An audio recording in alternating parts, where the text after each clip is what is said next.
Good evening and welcome to the Stark Wayne Theater Ross Performing Arts Center. We are so excited that you're joining us this evening. I want to welcome you and let you know about our mask. We do ask that you wear your mask moving throughout the building, but when you're eating or drinking, you're welcome to take them off. Coming up here at the Wayne, I hope you've been able to see on the screen some of the things coming up at the Wayne, but I want to highlight, we have several things for Black History Month. You can check out our website for those. And on February the 11th and 12th, we will have a Zoom reading of Jane Austen's Persuasion, and it is including actors from all over the world. And afterwards, the playwright from LA will be joining us for a live question and answer discussion period. That will be February 11th and 12th. Then on February the 13th, it's going to be a magical night right here live on this stage. Liaison Sondheim Reimagined. It's a concert. Matthew Stevens is coming from New York and bringing two performers with him, Charlie Osborne and Laura Durrell. And we have two local performers on stage joining as well, Whitney Cole-Novotny and Samuel Johnson. It's going to be just a very special evening. And a little tip afterwards, after the concert, a brief pause and break, and then we're going to have an informal cabaret. So you really get two concerts in one that night. It's going to be so fun. We hope that you'll join us for that. Also, KK Homes will be sponsoring that performance. Very exciting.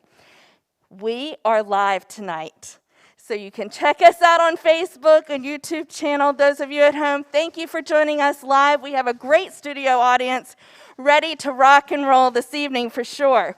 Please thank our sponsors for this evening, Linda Rowland and George Dygert.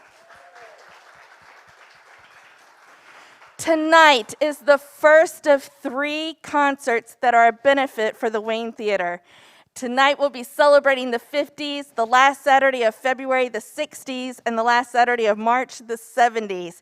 And we are so excited to have this wonderful performer with us tonight to benefit the theater. So please send in your donations. It's located, if you're live, right at the bottom of your screen at waynetheater.org. Thank you, thank you. Please, a warm welcome for Mr. Jimmy Overton.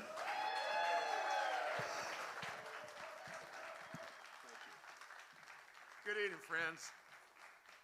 Good to see you. We're going to have some fun tonight.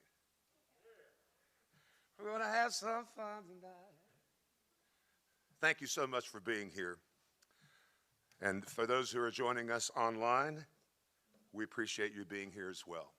We hope that wherever you are, you're safe, happy, and healthy, and you're in our thoughts always. Thank you so much for your kind support of the historic Wayne Theater. Well, decades of music. I have to tell you, I'm a huge music fan. Probably most of you know that this spring will mark my 44th year of being a professional singer, entertainer in Virginia. Almost sounds like a jail term or something, doesn't it? You think they let me off for good behavior, but I guess there hadn't been enough good behavior. Working on it. I love music, and whenever I'm looking at my motto, professional motto, is preserve endangered music. So I leave it to the young guys to play the new stuff. I hope that's okay. It's exactly as it should be, by the way, because it's the duty of each generation to baffle and annoy the previous generation. We did, right? I guess we got it coming. Gosh darn it, they're doing a pretty good job of it too. Whenever I'm looking at a song to bring onto my song list, it helps me to get it, to project the song, the feeling of the song, to look into it. Where did it come from? How was it written? Why was it written? What was the inspiration? What happened to it before it became and after it became a big hit? And I found that over the years in doing this, that it deepens my appreciation of and the scope of a lot of this music that we've heard all of our lives. So that's what we're going to do tonight. We're going to be looking at the 1950s. Now, the popular conception, and I include myself in this, rightfully so, the popular perception is that the 1950s was the decade of the birth of rock and roll. And Absolutely. But rock and roll didn't come along until the latter part of the 1950s. Ton of great music that led up to this explosion of rock and roll. And so we can't put the cart in front of the horse. So before we start getting into some of this music, trust me, by the time we're done tonight, we're all going to be where we expect to be. But it's very important because all of these decades, the 50s and the 60s and 70s, are connected in a really fascinating and important way. All of these artists continually drew upon this pool of music that had gone before, kind of being inspired by it, reinventing it, just doing the song again in many cases. And it became a big hit again and again and again. So everything comes from somewhere. And we're going to dig into it a little deeper tonight, and I hope you'll enjoy the journey with me. So we're going to go, we can't put the cart in front of the horse. We're going to go from here to here. So let's get started right way back at the very beginning. What I think of as the origin of popular songwriting and popular music in this country. When we became America, there was plenty of music, but there was no mass communication. There were tavern songs and work songs, songs that, folk music that had been brought over from other countries, classical music. If you were in a certain privileged class, you could enjoy some classical music. One of the most long-standing and important songbooks that has ever existed is the old Church Hymnal. It goes back centuries, but that's the subject for another program in and of itself. But it wasn't until the mid-19th century that what we think of as popular modern songwriting came along. Now, once again, you couldn't download this stuff. You couldn't go to the store and buy a CD or even a record or anything like that. You had to hear it somewhere. You had to come into a theater. There would be a little troupe coming through town, and everybody would go, and you would hear these songs performed. If you had a little money, you could probably buy the sheet music and play it on the spinet in the drawing room, you know, and that kind of thing. But so the first songwriter that we think of as being really, really important, superstar in a way, was about 1849, 1850, Stephen Foster. And all of these songs throughout these decades really are of their time. They reflect exactly what's going on. It's fascinating. When the song was popular. And as we know, history repeats, and so we see this again and again and again coming up. But when we think of how a modern songwriter would write a song like this comes to mind. Way down upon the Swanee River, far, far away, that's where my heart is yearning ever, home where the old folks stay. It's got a nice beat to it, don't you think? Anyway, that's Stephen Foster. He was the first icon, the first big superstar. This is a long, long time before anybody had music around the house all the time. Well, I come from Alabama with a banjo on my knee, and I'm bound for Louisiana, my true love for to see. It did rain all night the day I left. The weather was bone dry. The sun so hot I froze myself. Susanna, don't you cry. Oh, Susanna, don't you cry for me. I come from Alabama with a banjo on my knee. You all heard that one, right? Sang it in grade school, right? That song's about 175 years old. Now, here's the thing. Fast forward to about 1971, and one of our greatest modern living songwriters, James Taylor, released his landmark album, a collection of some of his greatest music. He never looked back. The album was Sweet Baby James, had Fire and Rain on it, all these classics. All his own composition, except for one song, Oh, Susanna. So you see how this, we're going to see this again and again and again as we go through the years, how these people are bringing these songs back. And it sounds great. We'll get into that in March. But, you know, at the turn of the century, you had Daisy, Daisy, give me your answer true. I'm half crazy, off with the love of you. It won't be a stylish marriage, we can't afford a carriage. but you'll look sweet on the seat of a bicycle built for two. First World War, wartime has been an amazing inspiration for songwriting, again and again and again. We'll see it here, we'll see it in the 60s, definitely. In the 40s, wartime was really a fountain of the sentiment ran deep. And so, First World War, you're a grand old flag, you're a high-flying flag, forever in peace may you wave. You're the emblem of the land I love, the home of the free and the brave. Every heart beats true under red, white, and blue, where there's never a boast or brag.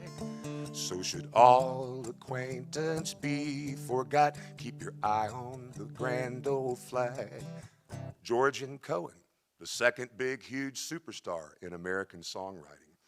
Let's see. The Depression. We're in the money. We're in the money. Later in the 20s and 30s, oh, you beautiful doll, you great big beautiful doll. The wartime inspired a lot of incredible songwriting. And in the 1950s, it was still fresh in people's mind. So you had a song like this that was written by a lady by the name of Shilton Price. She worked at WAVE Radio, Louisville, Kentucky. Linda Rowland, that's Lovell, Kentucky, she tells me. And she had written the song. Her fiance was World War II, was overseas fighting in the war. Like millions of other young ladies, she was thinking about him. So she wrote this song. You can almost imagine her sitting there in her little bedroom at her vanity scratching out this song. It became one of the first hits of the 1950s from Joe Stafford. Big, big #1 hit. See the pyramids along the Nile.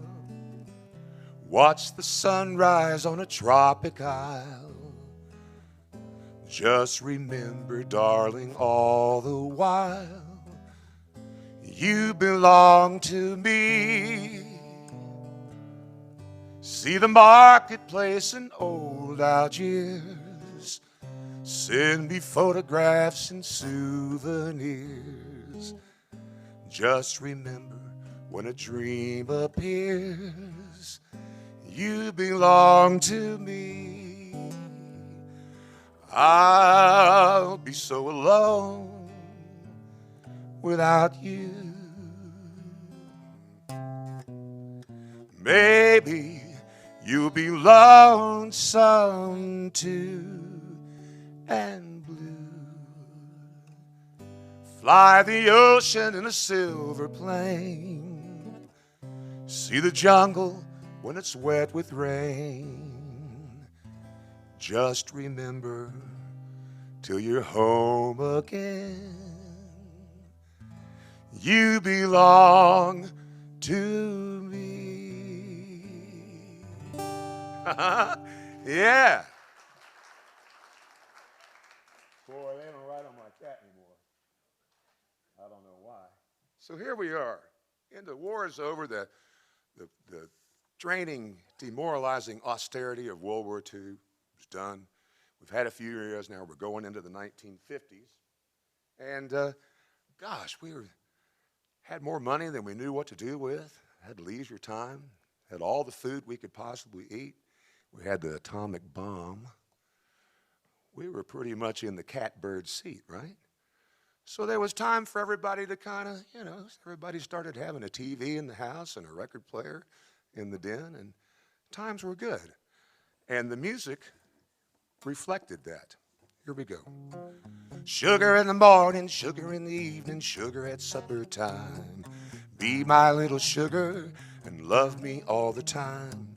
Honey in the morning, honey in the evening, honey at supper time. Oh, my little honey, and love me all the time. Put your arms around me and swear by the stars above, you'll be mine forever in a heaven of love. Sugar in the morning, sugar in the evening, sugar at supper time. Be my little sugar and love me all the time.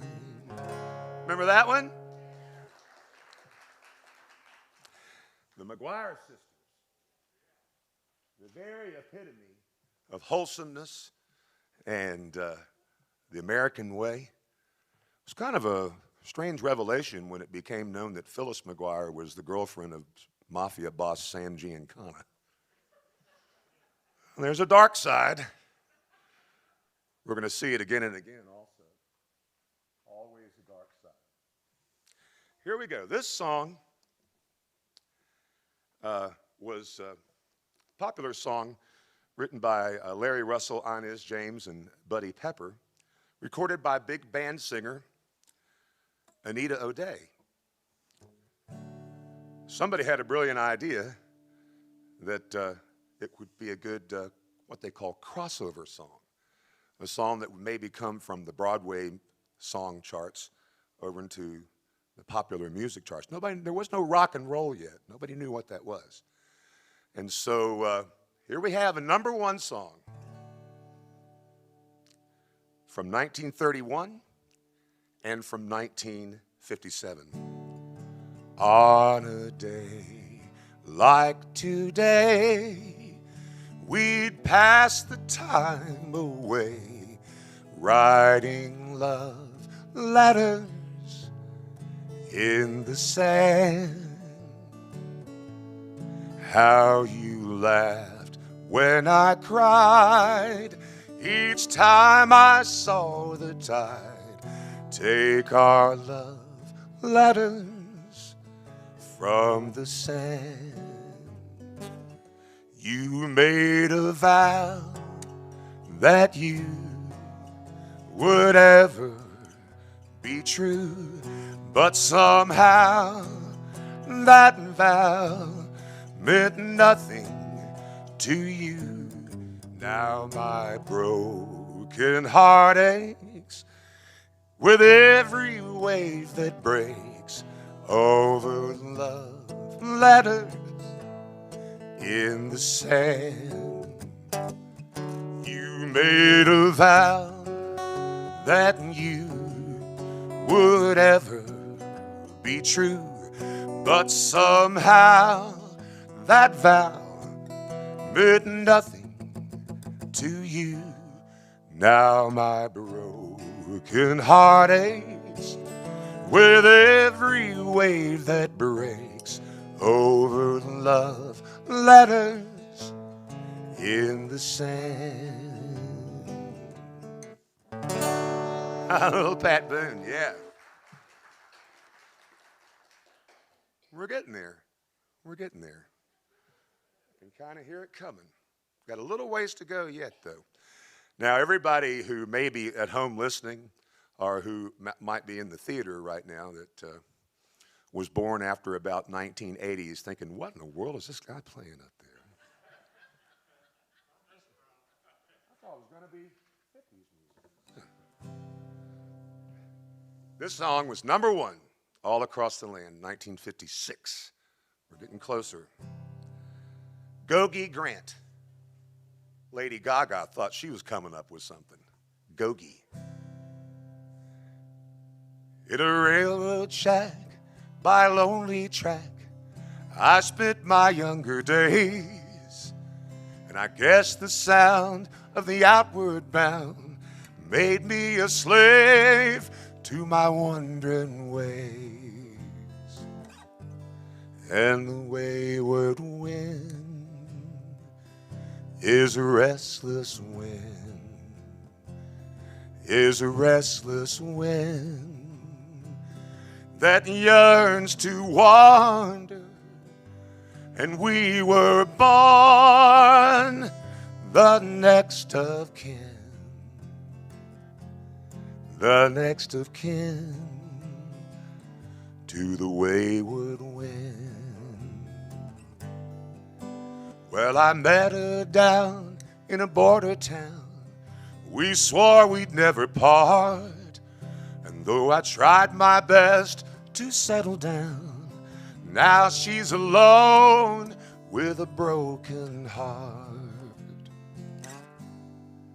And the wayward wind is a restless wind, is a restless wind that yearns to wander, and we were born the next of kin,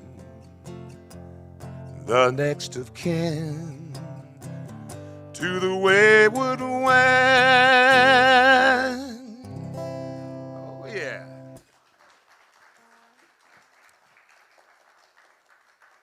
Now, you might have noticed that that song had kind of a little Spanish flavor, you know, kind of a little foreign feel, and a lot of stuff going on in the 1950s. It was almost like popular music was searching around to see maybe what was going to be the next big sensation, you know? And they were incorporating a lot of what today we call world music. Let me just put it this way. I was too young to be there, but I understand that during the 1950s, the playground of the islands was Havana, Cuba. And let's just put it this way. Years before Las Vegas, what happened in Havana stayed in Havana, so to speak. But as tourists went down from all across America, they discovered this indigenous music that was happening down there. And for a very brief time, it was incredibly popular in America. And it seemed like maybe the mambo was going to be the next big thing, man. Just throwing something out there and see what sticks, right? It's cherry pink and apple blossom white when your true lover comes your way. It's cherry pink and apple blossom white, the poets say. The story goes that once a cherry tree beside an apple tree did grow, and there a boy once met his bride-to-be long, long ago. The boy looked in her eyes, it was a sight to enthrall. Breezes joined in their sighs, the blossoms fall. They gently caressed, and lovers looked up to find the breezes of the two trees were chime. And that is why the poets always say that there's a new moon bright above. It's cherry blinking, apple blossom white when you're in love. The boy looked in her eyes, it was a sight to enthrall. The breezes joined in their sigh, the blossoms fall. They gently caressed, the lovers looked up to find the branches of two trees were intertwined. And that is why the poets always write, if there's a new moon up above, it's cherry pink and apple blossom white when you're in love.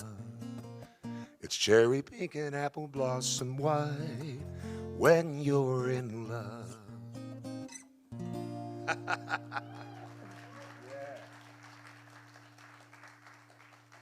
Too bad that didn't catch on a little bit there. I kind of like that. Back then, just as today, there's an amazing connection between the movies and music. Certain songs became a hit song because of the popularity of the movie. Other songs, other movies became hit movies because of the popularity of the song that was in there.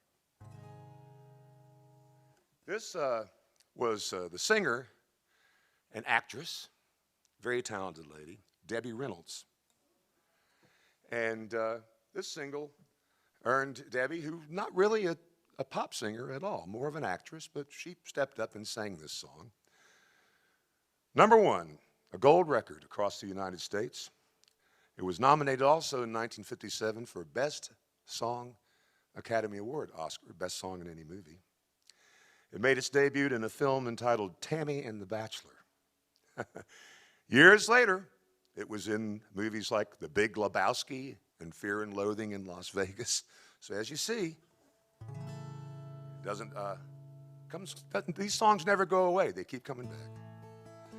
I hear the cottonwoods whispering above. Tammy, Tammy, Tammy's in love. The old hooty owl hooty-hoos to the dove. Tammy, Tammy, Tammy's in love. Does her lover feel what she feels when he comes near? Her heart beats so joyfully, you think that he could hear. Wish she knew if he knew what she's dreaming of. Tammy, Tammy, Tammy's in love. Whippoorwill, whippoorwill, you and I know. Tammy, Tammy, can't let him go. The breeze from the bayou keeps murmuring low.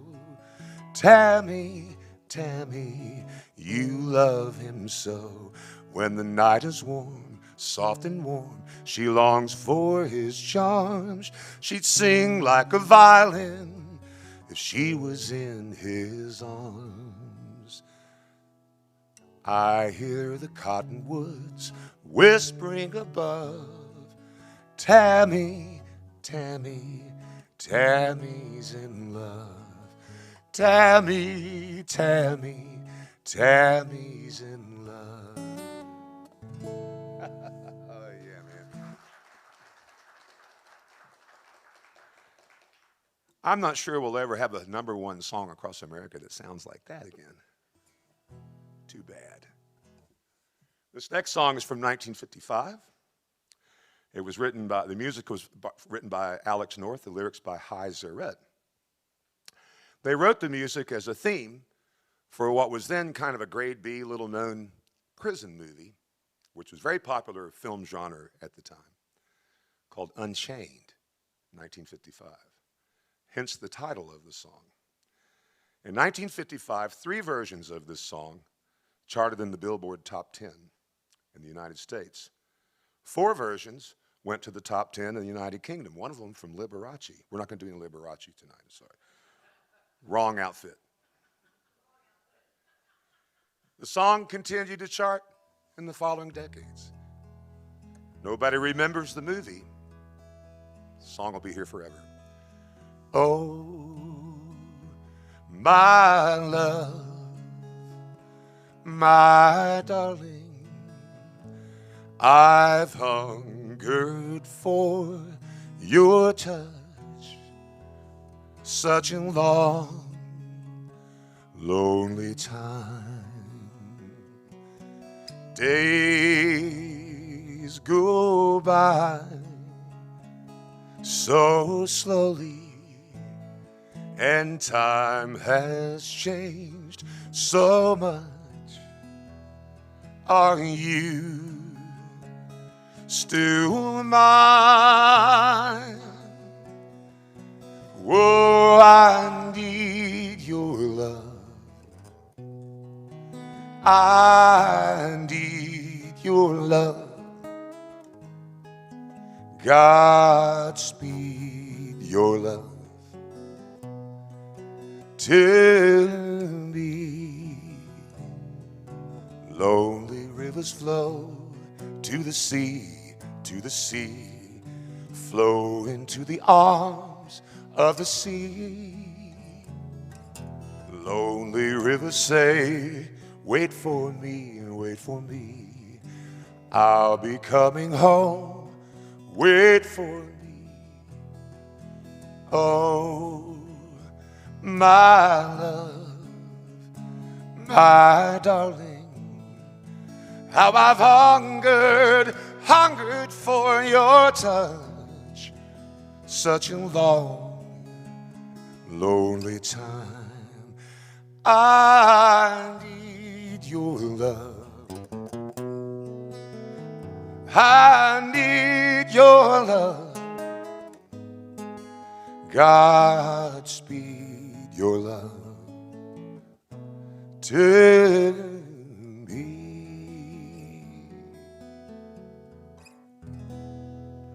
The Unchained melody.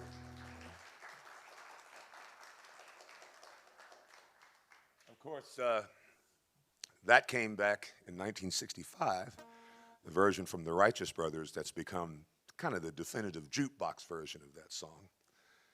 And once again, it was a chart-topping hit in 1980 when it was in the movie Ghost. So once again, we see these songs connected to these movies and vice versa.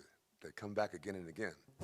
Now, at this particular point in the mid-50s, there was one singer-entertainer that was thought of worldwide as probably the greatest entertainer that had yet come around, that was certainly of that time was considered a number one, king of the hill, top of the heap, and deservedly so.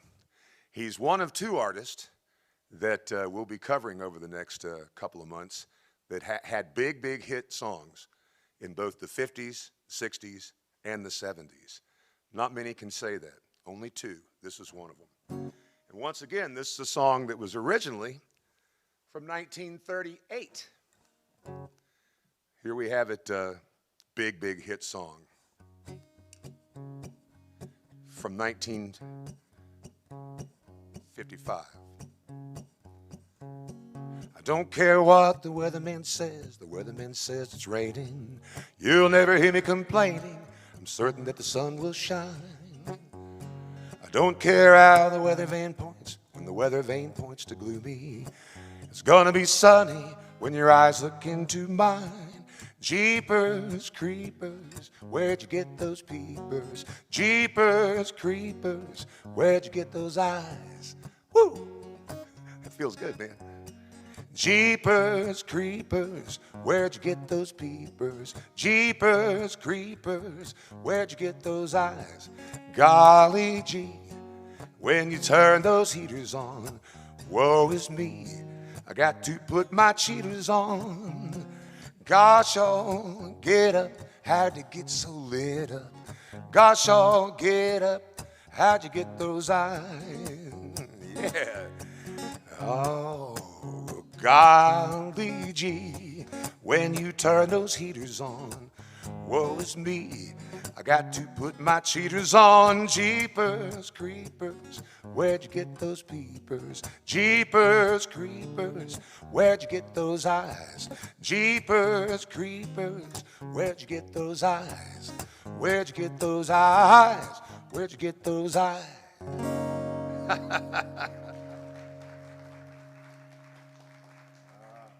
Do we know who we're talking about? Correct. That's a dream vacation to Aruba. But it's a dream vacation.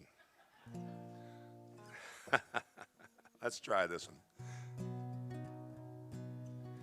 This song, Grammy Award, the first ever Grammy Awards, was won for Record of the Year, Song of the Year, Male Vocal Performance of the Year. No surprise, I don't guess. Those fingers in my hair, that sly come hither stare, that strips my conscience bare, it's witchcraft. And I got no defense for it, the heat is too intense for it. What good would common sense for it do? 'Cause it's witchcraft, wicked witchcraft. And I know it's strictly taboo. You arouse a need in me. My heart says yes, indeed, in me. Proceed with what you're leading me to. It's such an ancient pitch, but one I wouldn't switch, 'cause there's no nicer witch than you. And I got no defense for it. What good is common sense for it? The heat is too intense for it too. 'Cause it's witchcraft, wicked witchcraft. And although I know it's strictly taboo, ooh, you arouse a need in me. My heart says yes, indeed, in me. Proceed with what you're leading me to. It's such an ancient pitch, but one I wouldn't switch, 'cause there's no nicer witch than you. It's witchcraft, cuckoo witchcraft. ring-a-ding, witchcraft.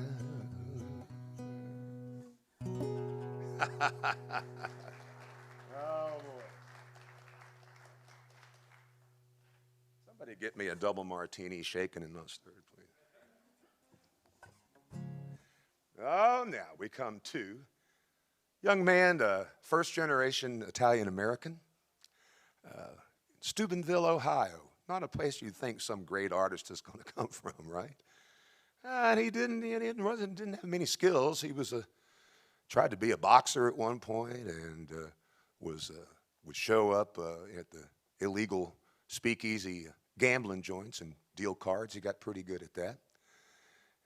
But the thing he really liked to do was late at night, when the band was finishing up, he'd come out from back behind the bar and go up, "Can I sing a couple of songs with the band?" I said, "Sure." Take one fresh and tender kiss, add one stolen night of bliss. One girl, one boy, some grief, some joy. Memories are made of this. Who are we talking about? Dean Martin.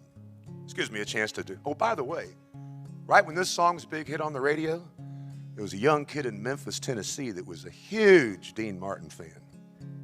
We'll get to that in a little while. This gives me a chance, and you can tell from Elvis's style of singing and Dean's style of singing, he was very heavily influenced by Dean Martin. Dean always sounds a little more intoxicated, though.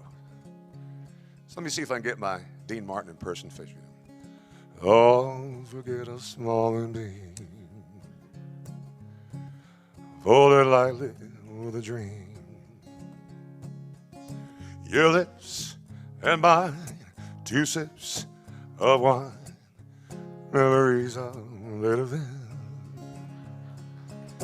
Then at the wedding vows, one house where lovers dwell, three little kids for the flavor. Stir carefully through the days, see how the flavor stays. These are the dreams you will savor with his blessing from above. Serve it generously with love. One man, one wife, one love through life. Memories are made of them. And at the wedding vows, unhoused where lovers dwell, three little kids for the flavor. Stir carefully through the days, see how the flavor stays. These are the dreams you will savor with his blessings from above. Serve it generously with love. And one man, one wife, one love through life. Memories are made of this. Memories are made of this. I'm gonna go to the couch now.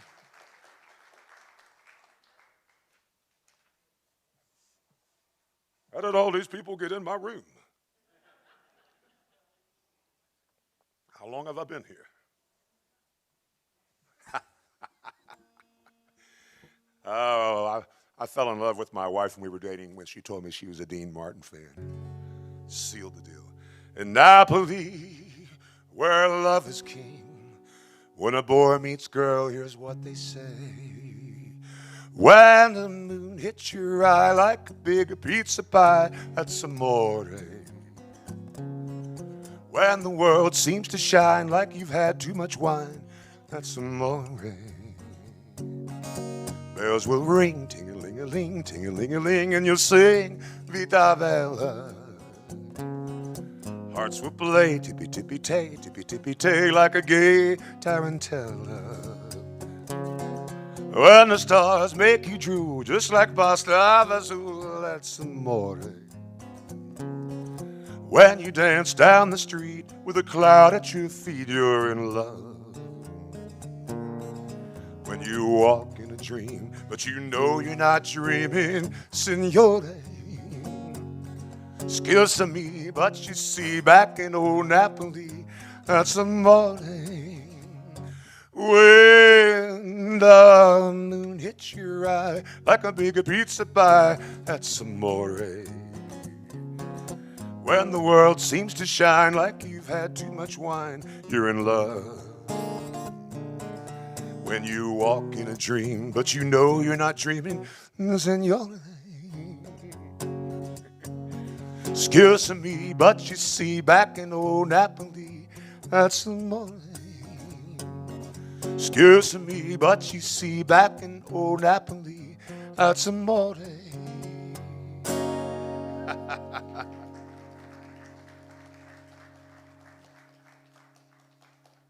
you for letting me get away with that. Yeah, those two, man, Frank and Dean, and their buddies in the Rat Pack. Right about that time, they were the definition of what was cool, hip, and swinging in America. But typically in showbiz, there's always somebody coming up nipping at your heels, you know? Somebody who can loosen the tie of their tuxedo just as well as you can, and like to say something about it often as well. So here we go. Robert Casotto, very talented young Italian-American. Went on to be a very, very successful actor as well. Not under the name Robert Casotto, however, Bobby Darin. Oh, the shark, babe, has such teeth, dear, and he shows them pearly whites. Just a jackknife has old Mac Heath, babe, and he keeps it out of sight. You know the shark bites with his teeth, babe. Scarlet billows start to spread. Fancy gloves, oh, where's old Mac Heath, babe? So there's never a trace of red on the sidewalk. Ho! In the Sunday morning lies a body just oozing life. Someone sneaking around the corner. Could that someone be Mac the Knife? There's a dugout down by the river, don't you know? Or a cement bag just a drooping on down. Oh, that seaman is there for waiting. 5 will get you 10. Mackie's back in town. Now, did you hear about Louis Miller? He disappeared, babe, after drawing out all his hard-earned cash. And now McHeath spins just like a sailor. Could it be our boy has done something rash? Jenny Driver, whoa, Suki taught me, look out for Miss Lottie Linya and old Lucy Brown. Oh, yes, that line forms on the right, babe, now that Mackie's back in town. Oh, the line forms on the right, dear, now that Mackie's back in town. Oh, my goodness. That was better than a cup of coffee. Now, that song, big hit, signature hit, one of the very first for Bobby Darin. 1928. The song was in an opera called The Threepenny Opera, written by Bertolt Brecht. There you go. Bertolt Brecht. Okay, here we go. Now, here's another thing that happens again and again in these songs. People bring a song to an artist, and they say, I'm not going to do that song. I can't stand that song. No way am I ever going to have that song. And then after the song's a huge hit, they say, I like that song a lot. You ask how much I need you. Must I explain? I need you, oh my darling, like roses need the rain. You ask how long I love you, I'll tell you true. Until the 12th of never, I'll still be loving you. Hold me close, never let me go. Hold me close, melt my heart like April snow. I love you till the bluebells forget to bloom. I love you till the clover has lost its perfume.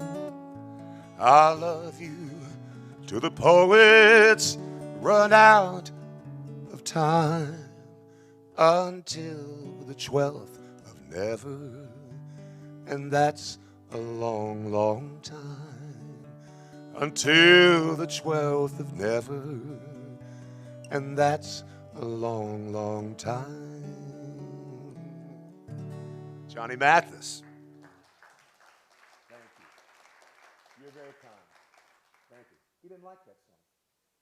No, I'm not going to record that song. He said, I'll put it on the record. Now, this is a little record, big hole in the middle we're talking about. We have to wait till the 70s to get in the big record, little hole in the middle.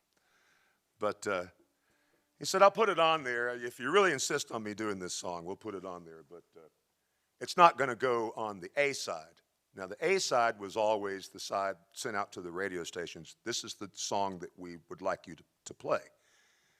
The B side was kind of a toss-off.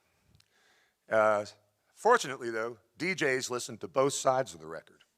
And very often in the history of pop music, the DJs said, I'm playing the other side, man, because this is can't miss.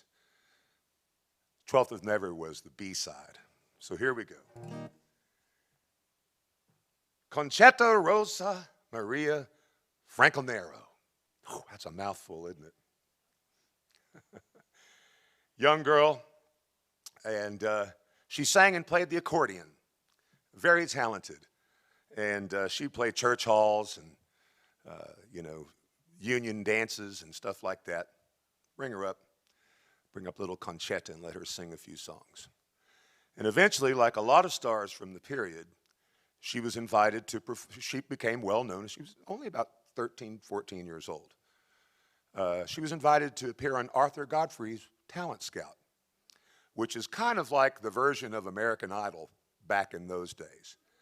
And a lot of people got their start on Arthur Godfrey's talent show, radio show and television. So little Conchetta Rosa Maria Franconero showed up to sing and play her accordion, right? And her father was kind of her manager, her handler, and kind of her advisor, her mentor in her career.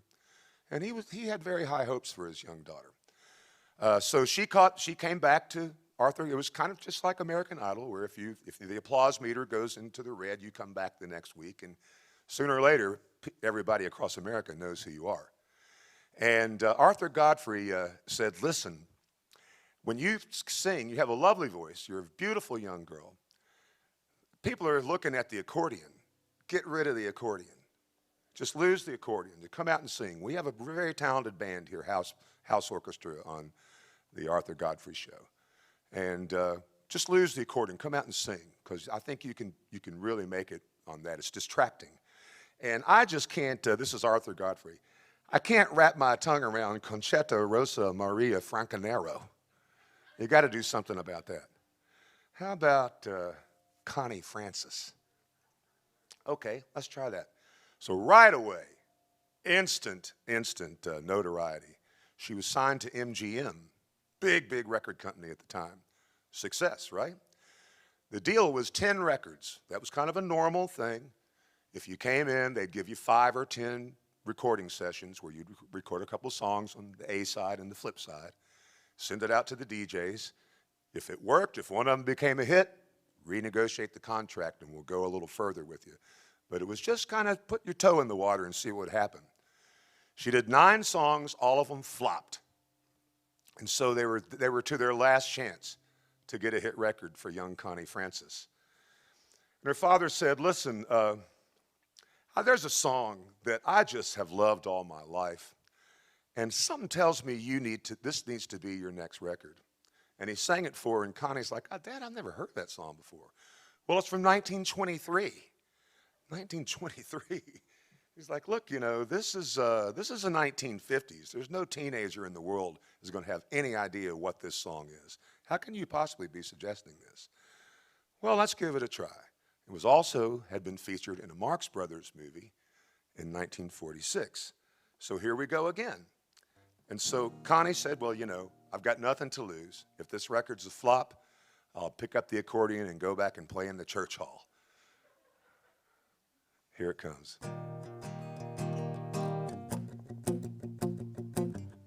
Who's sorry now? Who's sorry now? Whose heart is aching for breaking each vow? Who's sad and blue and crying too, just like I cried over you? Whoa, right to the end, just like the friend I tried to warn you somehow. You had your way, now you must pay. I'm glad that you're sorry now. Right to the end, just like a friend I tried to warn you somehow. You had your way, now you must pay. I'm glad that you're sorry now. You had your way, now you must pay. I'm glad that you're sorry now. Oh, yeah. Can you hear what's starting to happen? We're getting a little bit closer. There wasn't a word for rock and roll. There was a word for that kind of music, though. Hit music on the radio. Here's a song from right the same time. One of the groups, and here's another big breakthrough, okay? We'll get to more of this in the second half of the show. This is the first African-American vocal group that were ever really accepted on mainstream American hit radio. Very, very successful group also. And this is their first big, big hit. No one had ever heard anything quite like it, except for that last song. Only you can make this world seem right. Only you can make the darkness bright. Only you and you alone can thrill me like you do and fill my heart with love for only you. Hear this.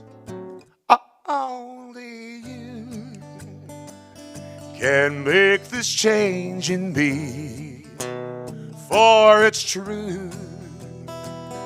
You are my destiny. When you hold my hand, I understand the magic that you do. You're my dream come true, my one, my only you. Well, only you can make this world seem right. Only you can make the darkness bright. Only you and you alone can thrill me like you do and fill my heart with love for only you. Oh, only you can make this change in me, For it's true, you are my destiny. When you hold my hand, I understand the magic that you do. You're my dream come true, my one, my only you. We're the Mighty Platters, baby.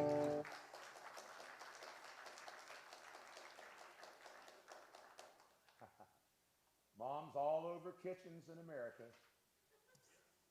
Making a TV dinner, all of a sudden the foot started tapping. That's pretty good. That's pretty good. There was an American oboist, conductor, record producer, record industry executive, important guy. He was involved in almost all aspects of the recording industry in the 50s. One of the most influential people in American popular music. He was interested in songs just like we're doing here tonight. It dated all the way back to the mid-19th century. He he had a great idea for early television show. He's like, look, let me come on with a group of singers, and we'll just invite everybody to do what they do all the time anyway when they're watching a show. What's that? We'll invite them to sing along with us. And we'll have the words there at the bottom of the thing, and people can just sing and belt it out like nobody's listening, because there won't be anybody listening. Sing along with Mitch Miller. Let me tell you, that name comes and goes much too quickly. This guy was very, very important in rebooting a lot of great music to a whole new audience, music that was 100 years old. This song, #1 hit across America. For 5 weeks in 1955. Not a chance today. But it has been recorded many times by Elvis Presley, Willie Nelson, many, many other folks. So there's a reason I'm playing this, because we're about to see another crossover, another type of music come into the mainstream. We're cooking up a little gumbo here. And when it's done, it's going to come out as something else. There's a yellow rose in Texas that I'm going back to see. Nobody else could miss her, not half as much as me. She cried so when I left her, it like to broke my heart. And if I ever find her, we never more will part. Oh yeah. She's the sweetest little rosebud that Texas ever knew. Her eyes are bright as diamonds, they sparkle like the dew. You may talk about your Clementine, sing of Rosalie, but the yellow rose of Texas is the only girl for me. It would be entirely appropriate at this moment if somebody went, "Yee-haw!" Thank you, I needed that.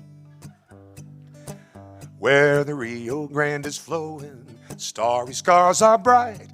She walks along the river in the quiet summer night. I know that she remembers how we parted long ago. I promised to return and never leave her so. Thank you.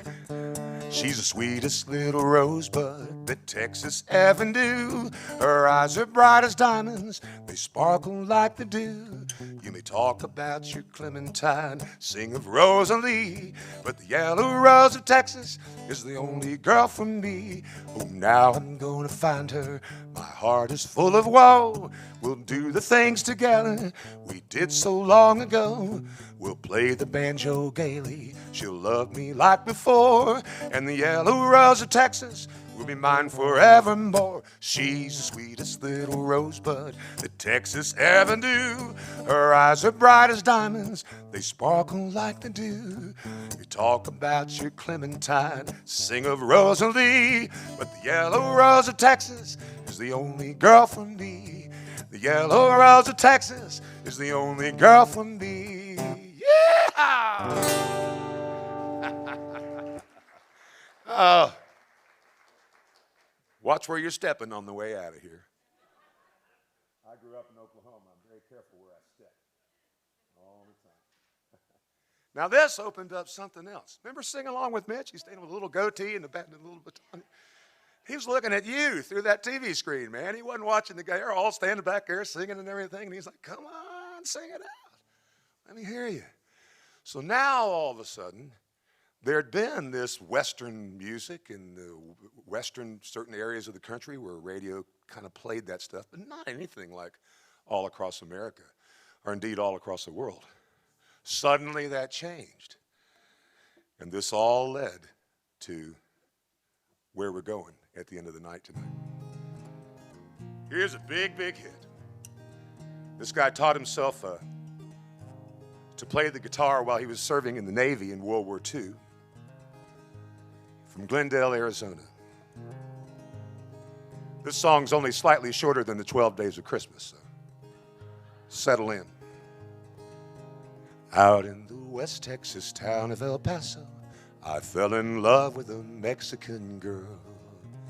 Nighttime would find me in Rose's Cantina. The music would play, Felina would whirl. Black as the night were the eyes of Felina, wicked and evil while casting her spell. My love was deep for this Mexican maiden. I was in love, but in vain I could tell. Here's the hard part. One night a wild young cowboy rode in, wild as the West Texas wind, dashing and daring a drink he was sharing with wicked Felina, the girl of my dreams. So in anger I challenged his right for the love of this maiden, down with my hand to the gun that I wore. My challenge was answered in less than a heartbeat. The handsome young stranger lay dead on the floor. Out through the back door of Rose's I ran, out where the horses were tied. I found a good one and looked like it could run. On its back and away I did ride, just as fast as we could, from the West Texas town of El Paso, back through the Badlands of New Mexico. Back in El Paso my life would be worthless. Everything's gone in life, nothing is left. But it's been so long since I've seen that young maiden. My love is stronger than my fear of death. I saddled up, away I didn't go, riding alone in the dark. Maybe tomorrow a bullet might find me. Tonight nothing's worse than this pain in my heart. And at last, here I am on a hill overlooking El Paso. I can see Rose's Cantina below. My love is strong and it pushes me onward. Down from the hill to Felina I go. Off to my left I see 5 mounted cowboys. Off to my right a dozen or more. Shouting and shooting, I can't let them catch me. I have to make it to Rose's back door. Something is dreadfully wrong, for I feel a deep burning pain in my side. Though I am trying to stay in the saddle, I'm growing weary, unable to ride. But my love is strong and I rise from the place where I've fallen. Though I am weary, I can't stop to rest. I see the white puff of smoke from the rifle. I feel the bullet go deep in my chest. From out of nowhere, Felina has found me, kissing my cheek as she kneels by my side. Cradled by 2 loving arms that I'll die for. One little kiss and Felina, goodbye. Marty Robbins. Now you may have noticed that that song's about 15 or 20 minutes long. And sometimes, when I'm out performing on a given night, getting ready to finish up into the last song maybe, somebody will come up and say, "Hey, Jimmy, can you play Marty Robbins' El Paso?" And I'm like, well, it's such a cool request that, I hate to not play it because it's a really nice request, and I do the song. And so, necessity is the mother of invention, right? So I came up with a short version. Sometimes, so here we go. Out in the West Texas town of El Paso, I fell in love and got shot and I died.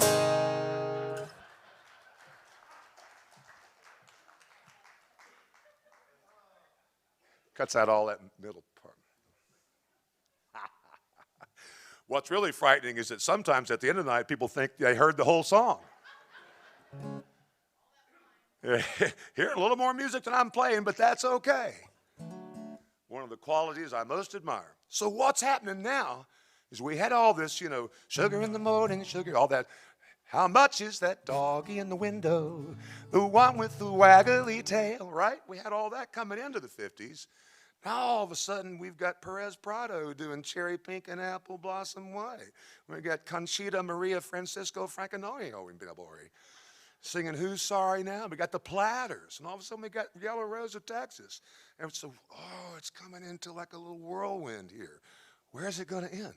So what happened with this when these Western kind of folk songs started coming on? This had been happening in little coffee houses and bistros all up New York City, Boston, San Francisco. People have been sitting around for years playing these songs. It was the folk music boom, man. And all of a sudden, there was a space, there was an opportunity for these guys to get their foot in the door. It would never be the same afterwards. When we get into the 60s, next month, all this folk music comes bubbling right up to the surface, but it made a huge impact on rock and roll. Stanford University, little three-piece folk singing group, just students at Stanford. There was a club there called the Purple Onion in San Francisco. And it was kind of a comedy, stand-up comedy, improv. Some singers had come in and play and everything. Just whatever was cool. It was kind of interesting. They put it up there. Hollywood actress Phyllis Diller was booked to play there for a week. And just to do her comedy routine. She canceled. And so there were these three guys from Stanford University that had this little folk group. And they said, hey, Phyllis is canceled. They're talking to the manager of the place. Says, just let us come in for a week. You don't have to pay us anything. Just, we've been practicing a lot on campus, and I think, it's going to be, I think it would be kind of fun for everybody. Okay, it's not going to cost me anything, right? No, okay. And so that 1 week turned into a 6-month stand every night for half a year for this group. Then it was all over. The song that broke them was a North Carolina folk song based on the 1866, this is a true story, murder of a woman named Laura Foster in Wilkes County, North Carolina. Allegedly, the perpetrator was a Confederate veteran, Tom Dooley.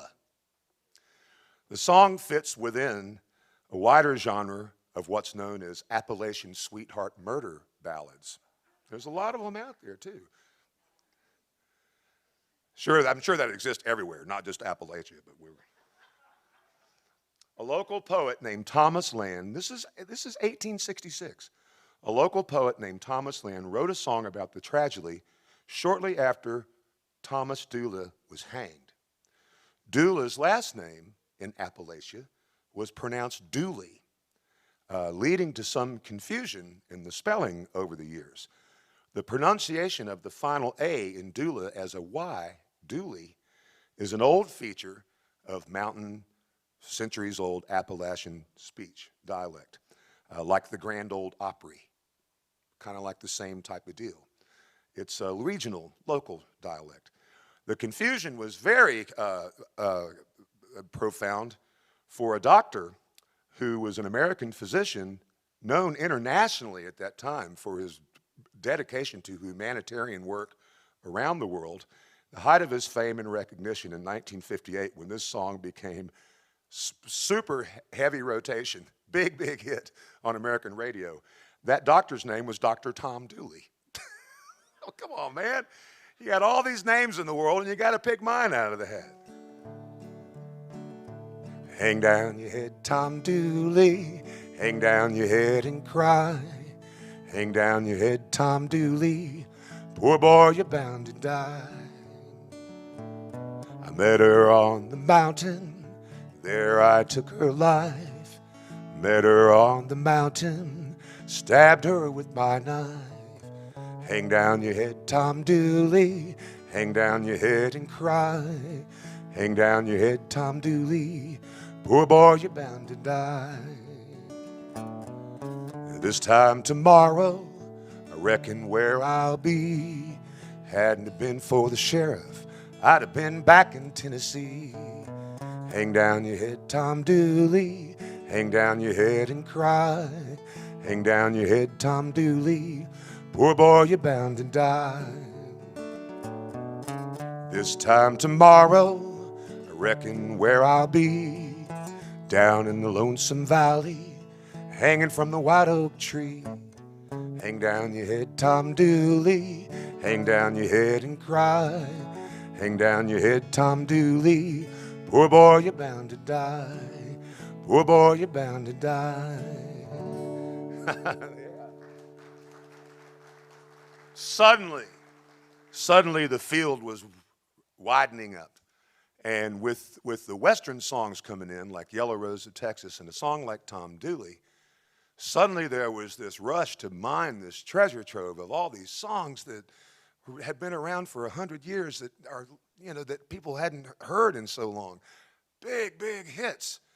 Somebody went back and discovered one of the greatest folk singer-songwriters of all time, Woody Guthrie. And his music became a staple of this mid-50s folk revival across America. He'd written them in the 40s. And friends, these songs will never go away. In fact, we heard Jennifer Lopez sing one just a couple of weeks ago at the presidential inauguration. So there you go. This land is your land, this land is my land, from California to the New York Islands, from the Redwood Forest to the Gulf Stream waters. This land was made for you and me. As I went walking that ribbon of highway, I saw above me that endless skyway. I saw below me that golden valley. This land was made for you and me. I roamed and rambled, followed my footsteps to the sparkling sands of her diamond deserts. And all around me a voice was sounding. This land was made for you and me. With the sun come shining, then I was strolling in the wheat fields rolling and the dust clouds waving. The voice was chanting as the fog was lifting. This land was made for you and me. This land is your land, this land is my land, from California to the New York Islands, from the Redwood Forest to the Gulf Stream waters. This land was made for you, and I bear singing one more time. This land is your land, this land is my land, from California to the New York Islands, from the Redwood Forest to the Gulf Stream waters. This land was made for you and me. Oh, yeah. A song that was already 15 or 20 years old at that point. Unbelievable. It's just amazing. So what happened here was all of a sudden, inevitably, some of these hillbilly country Western artists were going to make the transition over into pop music on the radio. There were two boys from Brownie, Kentucky.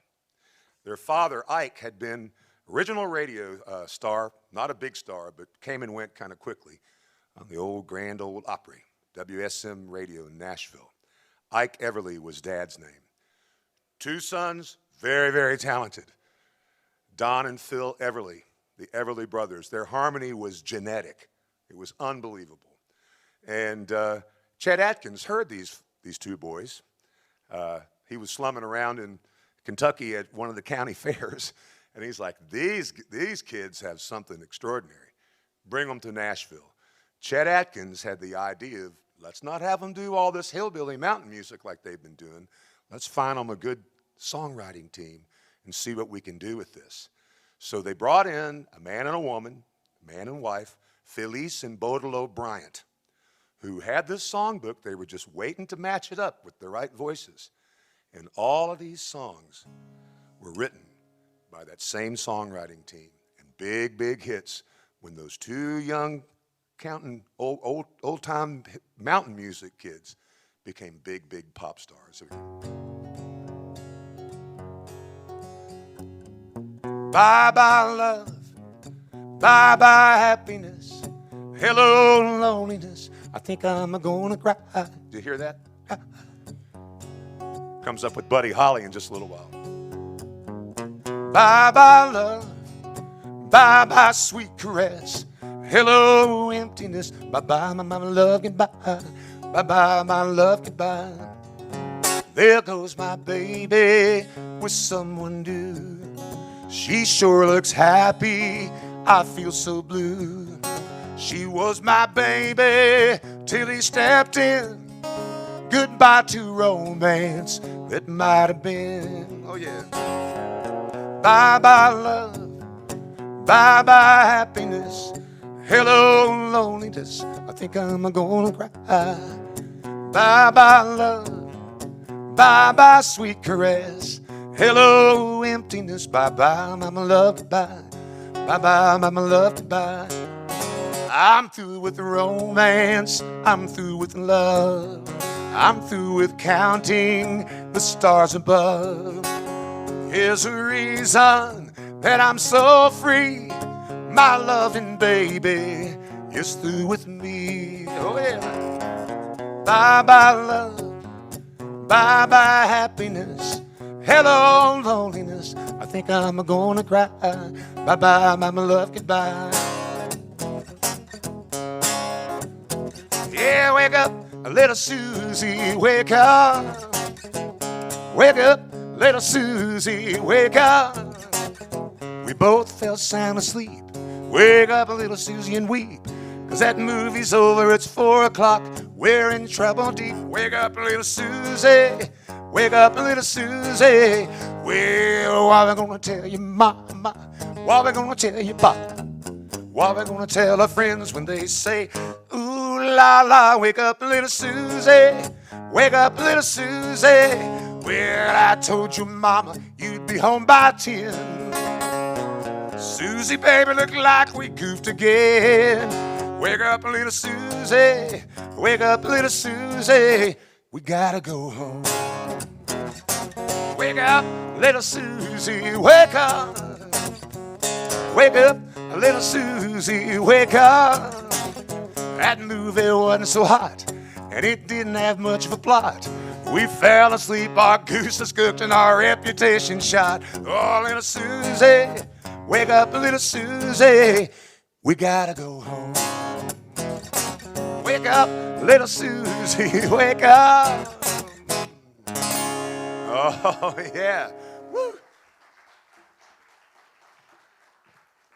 So the Everly Brothers at this point, and this songwriting team of Felice and Baudelaire Bryant, are thinking, what just happened? You know, this is amazing. Chet Atkins like, I knew it all the time. I bless the day I found you. I long to stay around you. And so I beg you, let it be me. Don't take this heaven from one. If you must cling to someone now and forever, let it be me. Each time we meet, love, we share complete love. Without your sweet love, what would my life be? So never leave me lonely.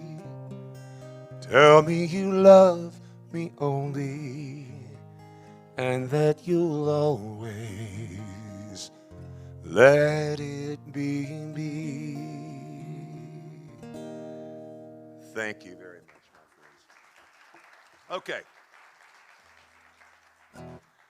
So now a young gal from just up the road a bit, Winchester, Virginia, saw her opportunity to get off the country charts and onto the pop music charts for a little while. No one deserved it more. But listen to this. You hear that? We haven't heard that so far, have we? I go out walking after midnight, out in the moonlight, just like we used to do. I'm always walking after midnight, searching for you. I walk for miles out on the highway. That's just my way of saying I love you. I'm always walking after midnight, searching for you. Stop to see a weeping willow, crying on a pillow, and maybe she's crying for me. And as the night tinkled me, stars whisper to me, how lonesome as I can be. I go out walking after midnight, out in the moonlight, just a hoping you may be somewhere walking after midnight, searching for me.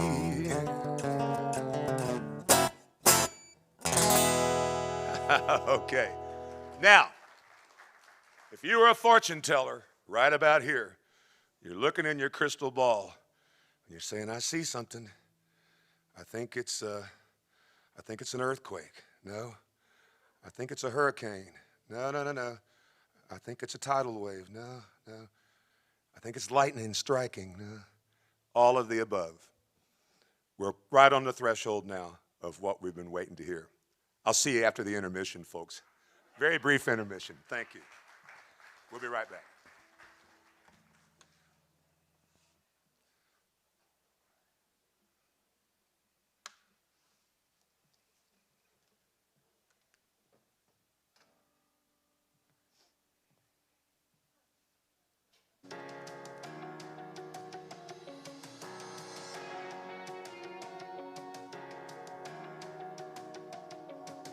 You guys are a great crowd tonight, by the way.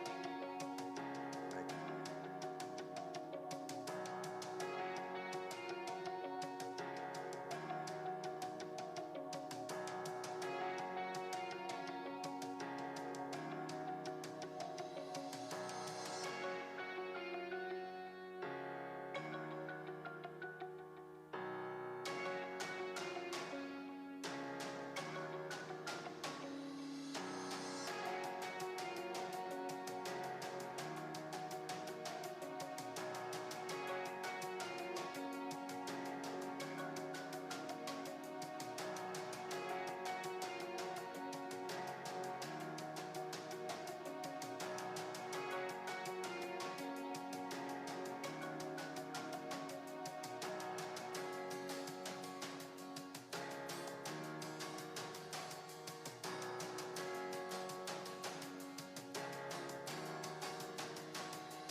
Well, now, where were we? You got to remember something very important about where we are right now in the late 50s and the advent of some of this new music. America was a segregated country, and there were two paths to entertainment, depending on one's ethnicity.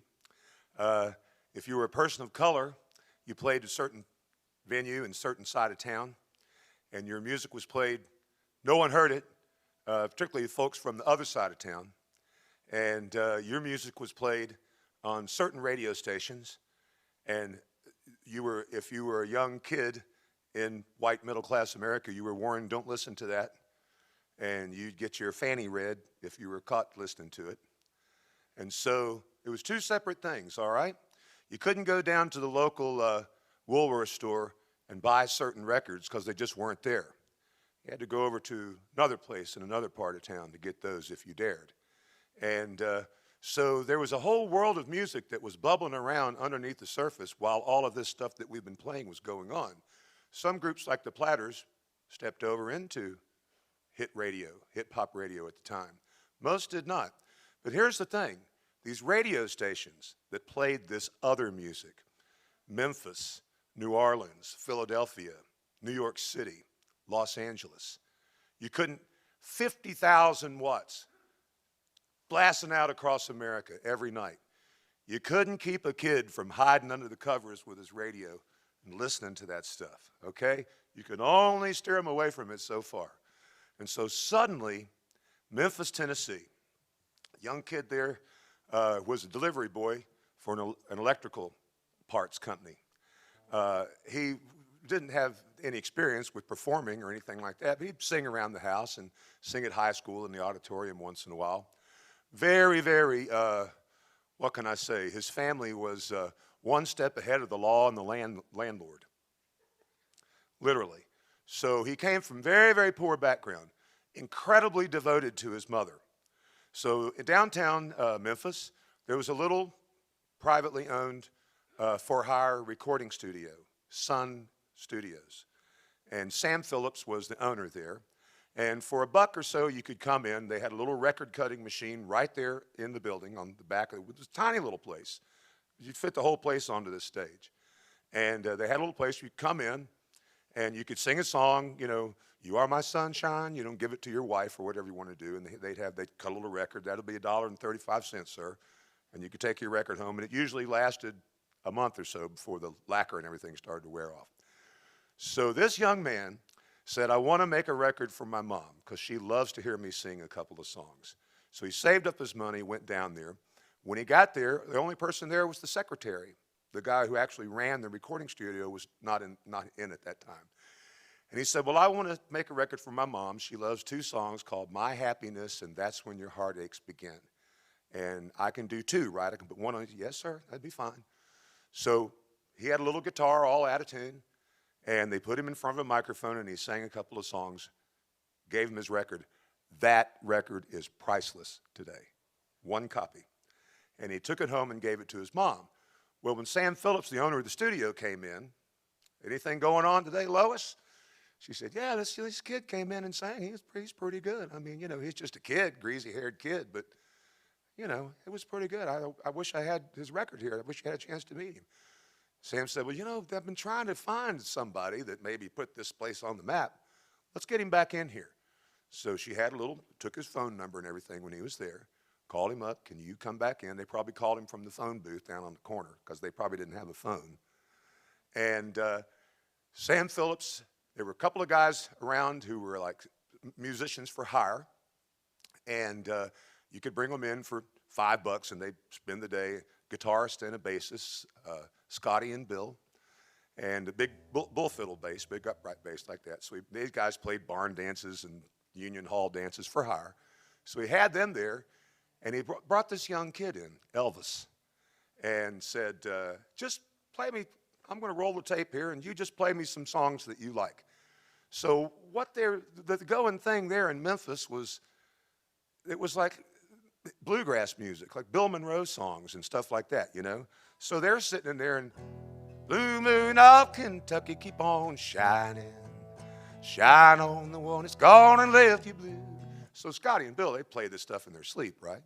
So they went through a bunch of songs like that, and Sam Phillips is back in the booth, and he said, no, you know, guys, this is not what I'm looking for.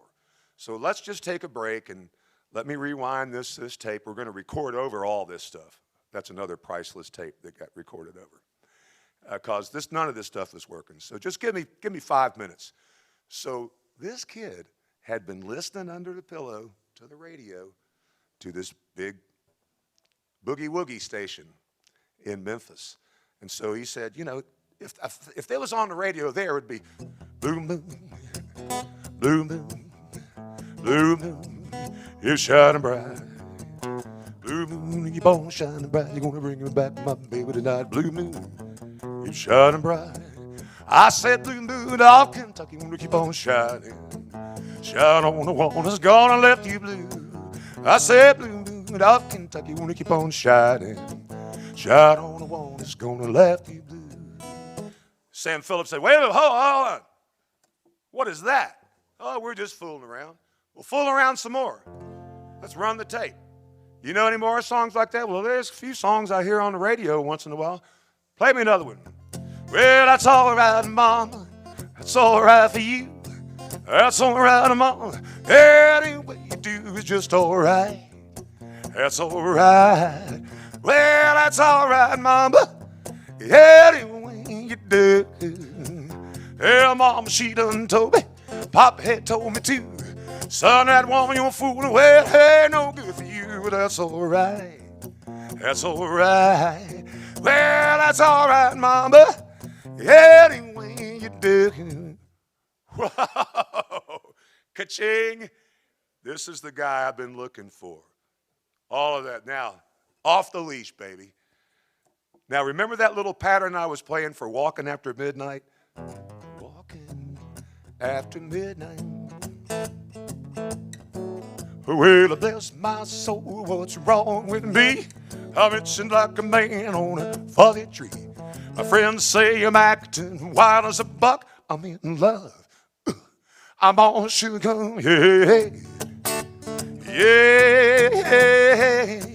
Well, please don't ask me what's on my mind. A little mixed up, but I'm feeling fine. When I see the girl that I love the best, my heart starts beating, scare me to death. And when you touch my hand, oh, the thrill I got. Your lips are like a volcano is hot. I'm proud to say you're my buttercup. I'm in love. I'm on sugar, bar. Yeah, baby. Yeah, yeah. I'm all shook up. Girls started screaming all over the place, man. Never seen a guy do something like that. So cool, man. They added a drummer. Elvis wouldn't even be out on the stage yet. Guitar, bass, and drums doing this. He'll be out here soon. Hang in there.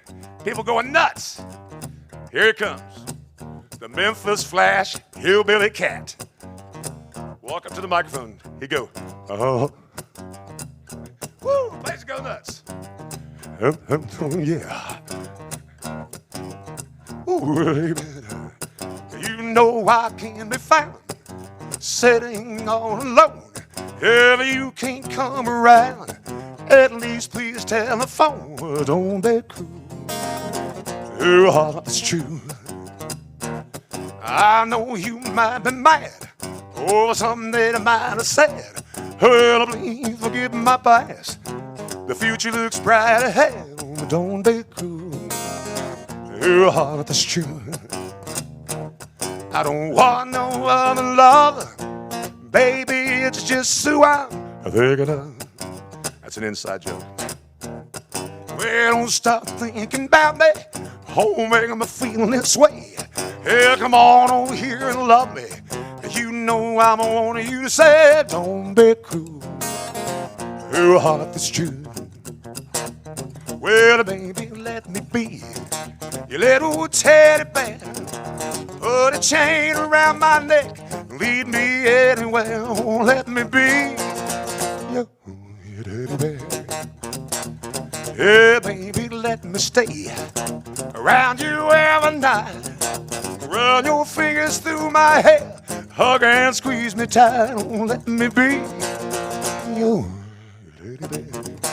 I don't want to be a tiger. Tigers play too rough. I don't want to be a lion. A lion ain't the kind you love enough. Just want to be your teddy bear. Put a chain around my neck. Lead me anywhere. Let me be your teddy bear. Oh, let me be your teddy bear. Oh, let me be your teddy bear. I just want to be your teddy bear. What? What? It was a shock. There was no warning. Think of the 50s as a weekend, okay?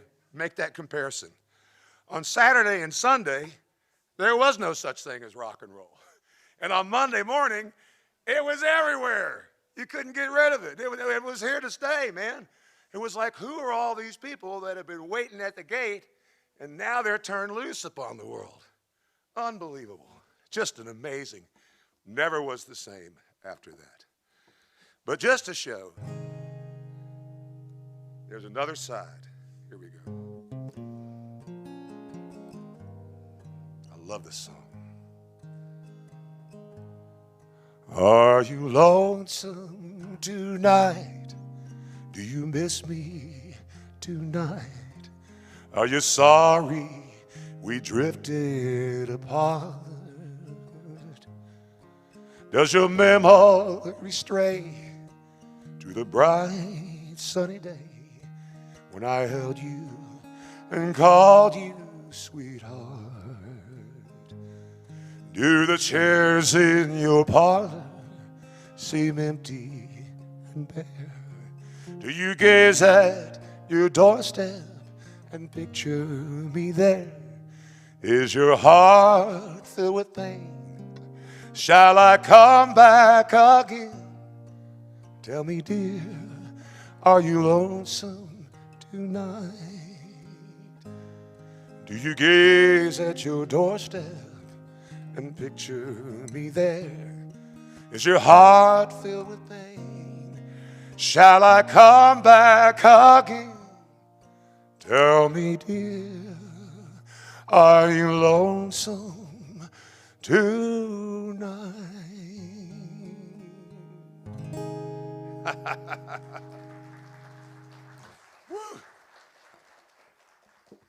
Lieber and Stoller, Jerry Lieber and Mike Stoller, two very, very cool songwriters of the era. Oh, yeah. Walked to a party at the county jail. Prison babies had a joint began to wail. Jaw really rocking, folk began to sway. Should have heard it like that jailbird sing, let's rock. Everybody let it rock. Well, out in on the same block, dancing to the jailhouse rock. Number 37 sitting on 3. You're the cutest jailbird in LNC. Show me lighter with your company. Come on, do the jailhouse rock with me and rock. Everybody let's rock. Hey, hey. Well, everybody in on the same block, dancing to the jailhouse rock. Shit to him and blow it on the slide trombone. Little Joe playing at the tenor saxophone. Drummer hit the cymbal when a splash, boom, bang. Whole rhythm section was a Bible gang, let it rock. Everybody let's rock. Yeah, baby. Everybody in on the same block, dancing to the jailhouse rock. Larry turned to Harry, said for hell's sake, nobody looking at it, time to make a break. Larry turned to Harry and he said, Nix, I'm gonna stick around while I get my kicks and rock. Everybody let me rock. Oh yeah. Everybody in the same block, dancing to the jailhouse rock. Dancing to the jailhouse rock. Dancing to the jailhouse rock.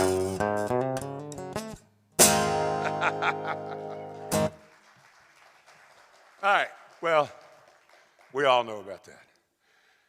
Elvis went in the army But more about that in just a moment. And he could have gotten out of it. He was the biggest pop star in the world.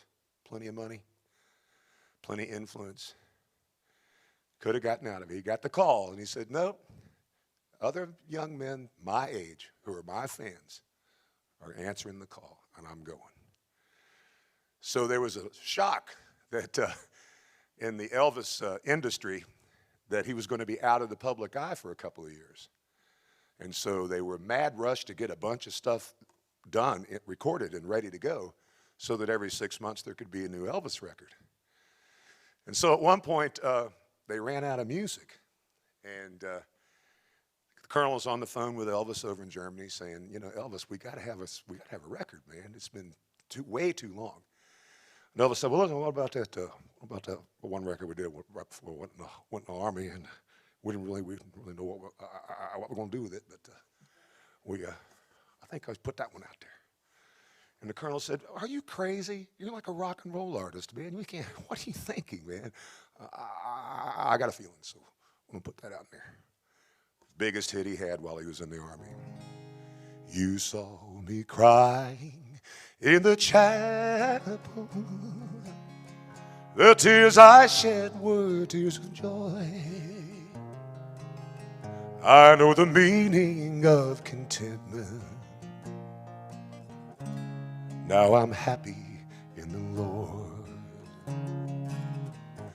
Just a plain and simple chapel where humble people go to pray.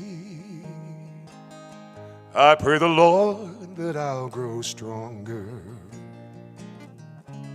as I live from day to day. I've searched and I've searched, but I couldn't find no way on earth to gain peace of mind. Now I'm happy in the chapel where people are of one accord. Yes, we gather in the chapel just to sing and praise the Lord. You'll search and you'll search, but you'll never find no way to have peace of mind. So take your troubles to the chapel. Get down on your knees and pray. Then your burden will be lighter, and you'll surely find your way. Yes, indeed, man. The king of rock and roll, you know, the Grammys, that's the equivalent of the Academy Award in the music industry. King of rock and roll, never won a Grammy award for any of his rock and roll recordings, but he won 4 for his gospel music. He was very proud of those too, and it's some of the best that's out there.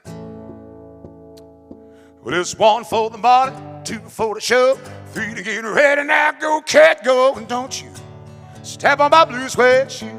All I do anything, lay off of my blue suede shoe. You can knock me down, slap on my face, slam my name on the place. Do anything that you want to do. Look out and baby, lay off of them shoes, and don't you step on my blue suede shoe. That's right, man. All I do anything, lay off my blue suede shoe. I said, blue suede shoe, blue suede shoe, mama. Blue suede shoe, baby. Blue suede shoe. Do anything, lay off my blue suede shoe. I said, lay off my blue suede shoe. Yeah. Elvis Presley. Charles Hardin Holly. Once again, some kid from the middle of nowhere, Lubbock, Texas, man. Are you kidding me? Lubbock, Texas, 1958? No reason on earth to go there. But this kid, he was a Renaissance man, yeah, even now.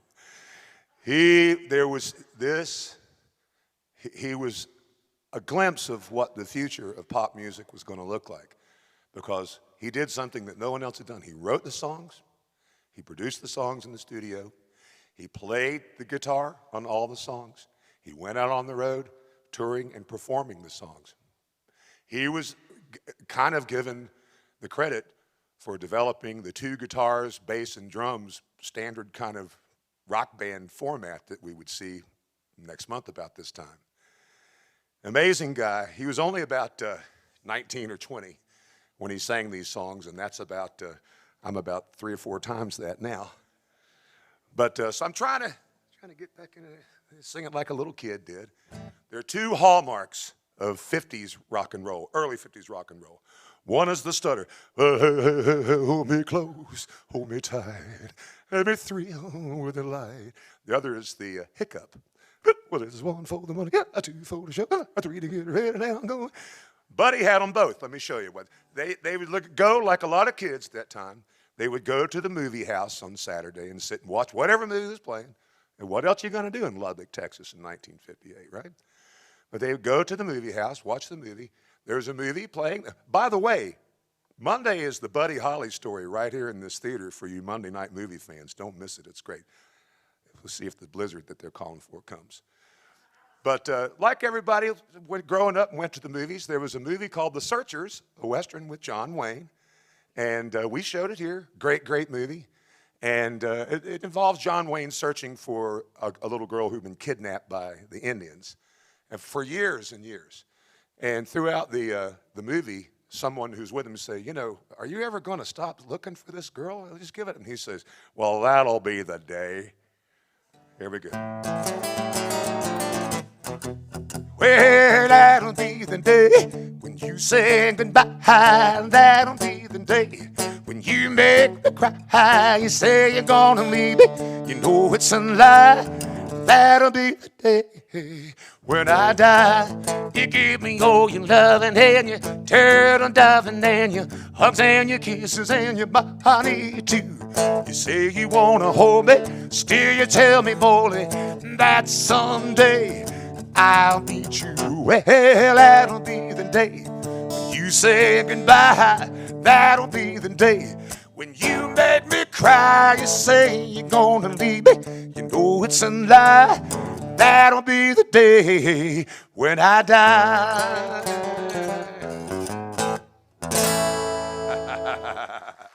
Oh, man, look.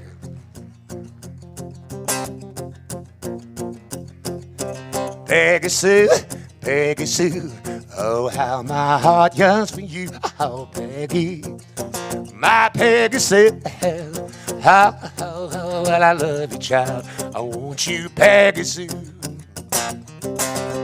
I love you, Peggy Sue, with a love so rare and true. Oh, Peggy, my Peggy Sue, oh, well, I love you, child. I want you, Peggy Sue.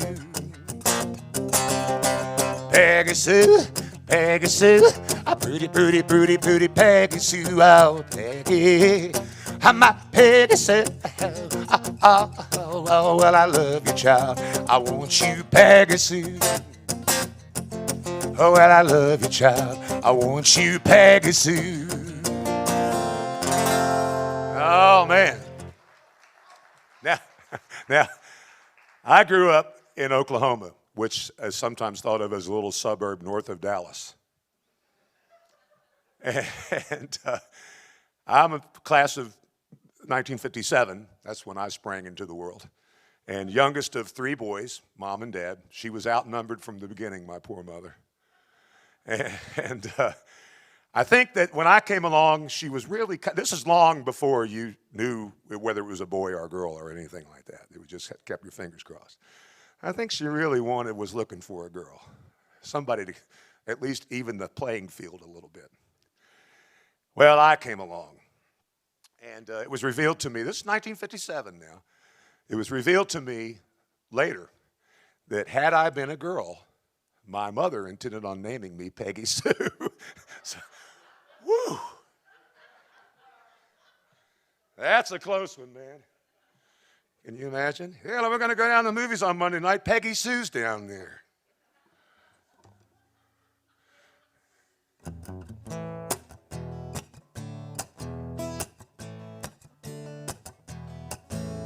It's so easy to fall in love, so easy to fall in love. People tell me love is for fools. Here I go, breaking all the rules. Wait, it's so easy. Yeah, doggone easy. Whoa, whoa, whoa, it's so easy. My little baby, where you're concerned, my heart has learned. It's so easy to fall in love. So easy to fall in love, yeah. Well, look into your heart and see. Watching love book set apart from me when it's so easy. Yeah, doggone easy. Whoa, whoa, whoa, it's so easy. My little baby, where you're concerned, my heart is learned. It's so easy to fall in love. So easy to fall in love. Yeah, now. Buddy Holly. Brilliant. The guy's brilliant, man, just brilliant. Of course, he lost his life 62 years ago this Wednesday, February the 3rd, 1959. And I don't want to give too much away because you might want to come and see the movie, but strange thing. They were on the Winter Dance Party, little bus tour, 5 or 6 different artists. He was a headliner. And, just so cold. The bus heater had broken down. People in the group were getting frostbite, trying to drive 300 or 400 miles out in Indiana and Iowa. And finally, they'd had about enough, and they were going to leave to make this next drive. And everybody was desperately trying to get to this next engagement without having to ride on this bus and freeze to death. And so Buddy said, let me hire there's this guy here in town that's got a little light Beechcraft single-engine plane. There's room for 4 of us, so let's go. So J.P. Richardson, oh, baby, that's what I like. Chantilly Lace was on the show. Richie Valens, 18 years old, South Central L.A. He must have thought he was on another planet. Well, Buddy said, JP, you can go. Peter Richardson was a pilot, had no business flying. He wasn't certified to fly in those conditions with the instruments on this plane. And Buddy said to his bassist at that point, young aspiring multi-instrumentalist who'd gotten a job with the Crickets, Waylon Jennings. He said, Waylon, you can come because you got to do your laundry, right? He said, yeah, that'd be great, man, if I could just get there, because it's an hour on the plane, 6-7 hours in the bus, freezing. And Richie Valens, young Ricardo Valenzuela, 18 years old, went to Waylon and said, Waylon, let me go, man. I can't take this anymore. You know, you're older than I am. You've done all this. This is my first trip out on the road, and please let me go. And Waylon said, I tell you what, boy, flip a coin for it, and we'll go. So he flipped a coin. Richie Valens won the toss. So the day the music died, they called it. I'm not sure. I found this to be fascinating, though. Years later, a quote from Bob Dylan. We're talking about how, now that last song, It's So Easy to Fall in Love, big hit for Linda Ronstadt in the 1970s, right?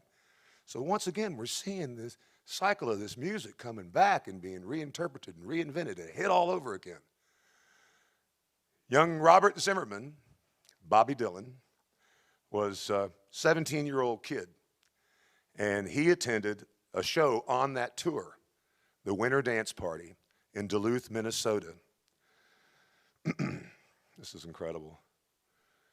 On January 31st, 1959, 2 nights before the plane went down.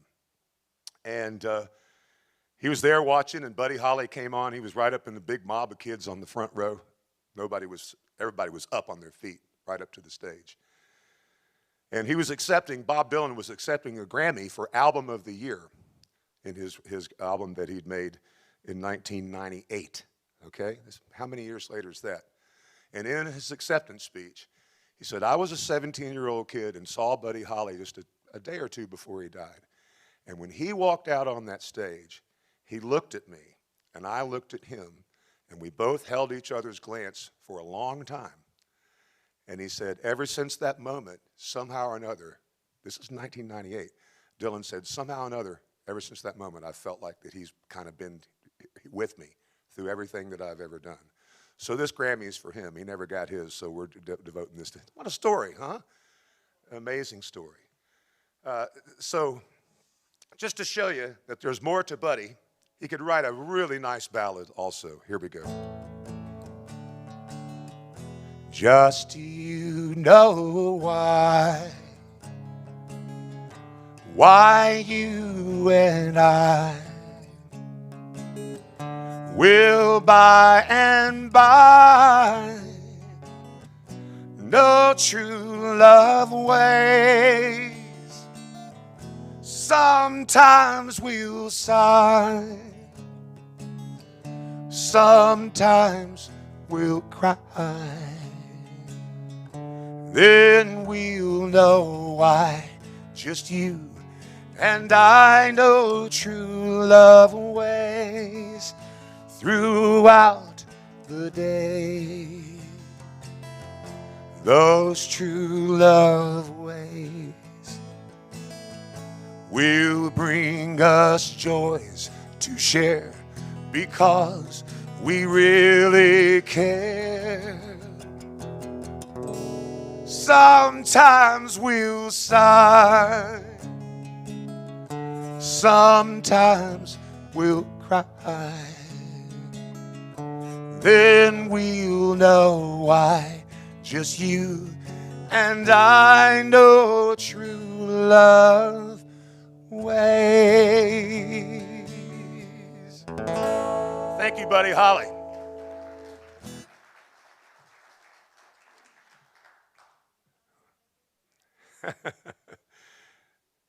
There's so many great artists. We'll have to have 50s music part 2 at some point because we're just scratching the surface. We didn't do Tennessee Waltz tonight. How could I have forgotten about that?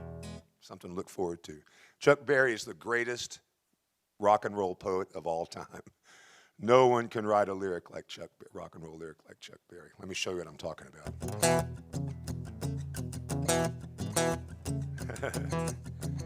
Way down in Louisiana, close to New Orleans, back up in the woods among the evergreen, there stood a log cabin made of earth and wood. We lived a country boy named Johnny Be Good. He never ever learned to read and write too well, playing the guitar like a ringing a bell. Go, go, go, Johnny, go, go, go. Go, Johnny, go, go, go. Go, Johnny, go, go, go. Go, Johnny, go, go, go. Yeah, yeah.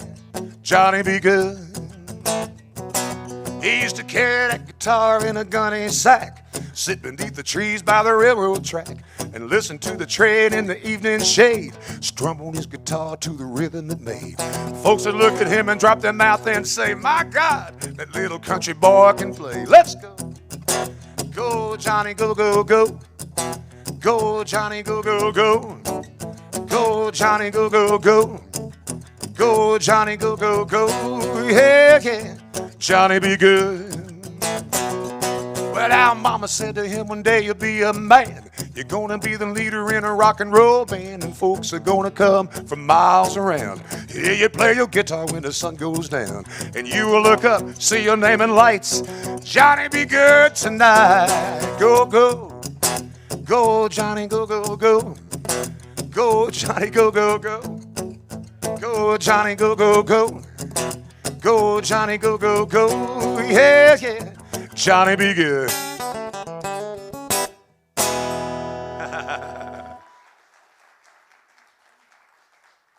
So much more. So much more. Suddenly things seem to change. It's just one of these things. The tide turned, the vagaries of popular music. Customs change. Popular things, the modes, what's in the public vogue, all comes and goes, and then comes back as we've seen tonight. But you could tell there was a change in the air.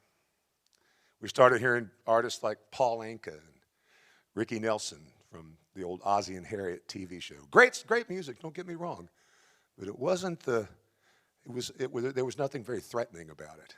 Suddenly, these guys were back. Well, what happened? A couple things.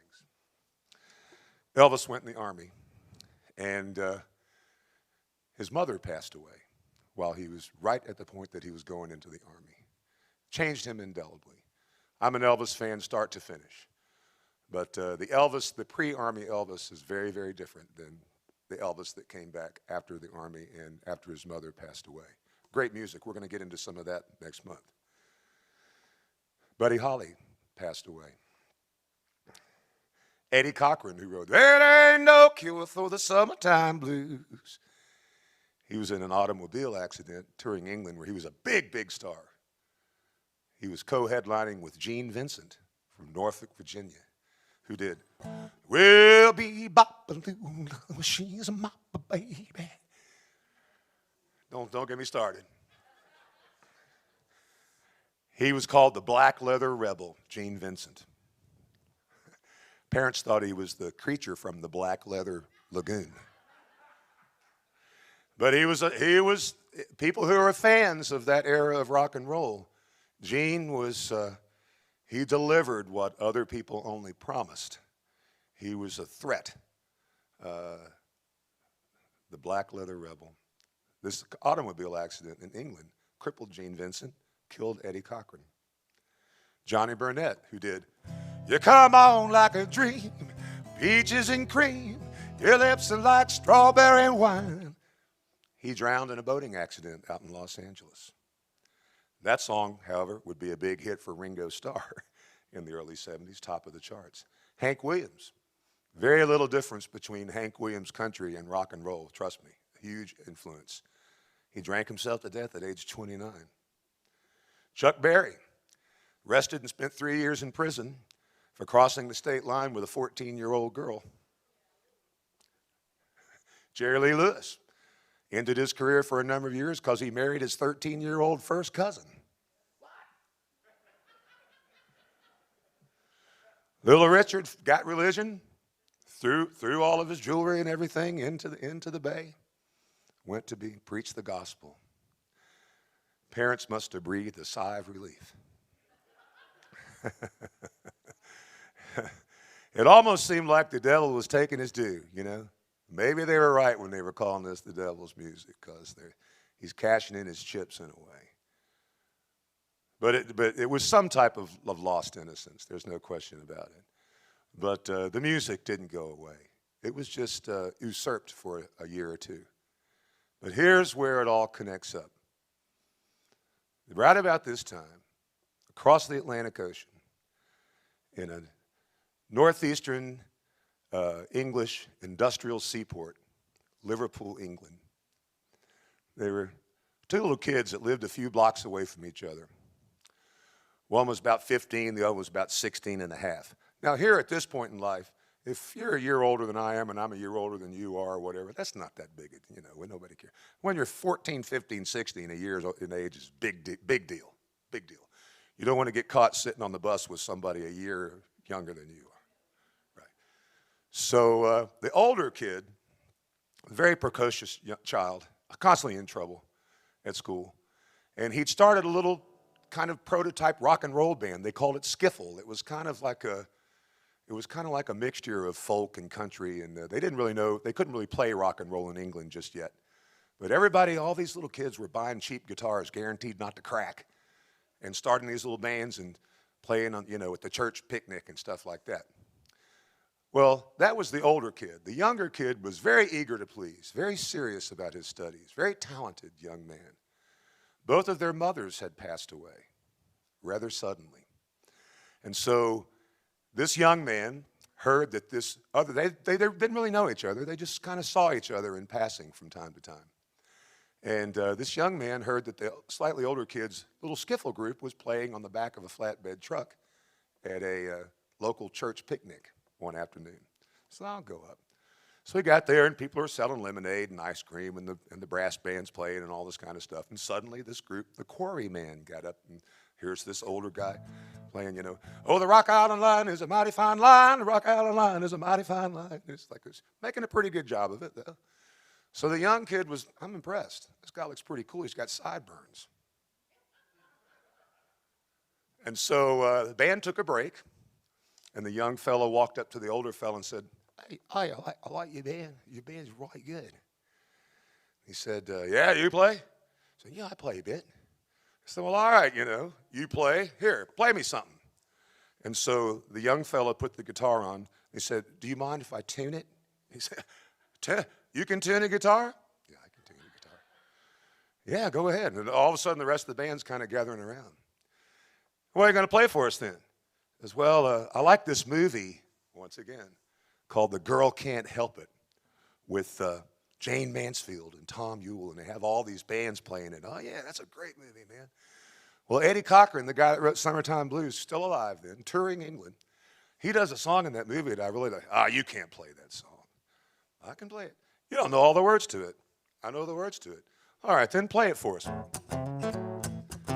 "My baby, she's a little rockin' machine. When it comes to rockin', she's a queen. All alone on a Saturday night, she get together, she can hold me tight. Lives in the 20th floor uptown. The elevator's broken down. I walk 1, 2, flight 3, flight 4, 5, 6, 7, flight 8, flight more. 15th floor and I'm starting to drag. 16th floor, I'm getting ready to sag. I get to the top and I'm too tired to rock. Well, she called me up on the telephone and said, "Come on over, baby, I'm all alone." I said, "Mama, that sounds mighty sweet, but I'm in bed with aching feet." This went on for a couple of days, but I could not stay away. I walk 1, 2, flight 3, flight 4, 5, 6, 7, flight 8, flight more. 15th floor and I'm starting to drag. 16th floor, getting ready to sag. I get to the top and I'm too tired to rock. Well, I sent to Chicago for it there. Till it come back, I had to use the stairs. Hope it come back for it's too late. I love my baby too much to wait, and all this run around making me frail. If my body drags over a rail, I walk 1, 2, flight 3, flight 4, 5, 6, 7, flight 8, flight more. 15th floor and I'm starting to drag. 16th floor, getting ready to sag. I get to the top and I'm too tired to rock. Yeah. The 20 flight rock. Dead silence. Everybody's sitting there with their jaw open. "Here's your guitar, man." So at that point, John Lennon said to young Paul McCartney, "You're in, son. You want to join the band?" "Yeah, I have it." So here we go. We're stepping over into the 1960s now. We're going to do that at the end of the month, next month. And it's all connected. It's all connected. Now, I mentioned at the beginning of the night, there were 2 artists of the 50s that had big, big hits. We're going to be looking at the 40s, rather the 50s, the 60s, and the 70s, excuse me. Only 2 artists had big, big hits throughout all 3 of those decades. The Beatles were to come.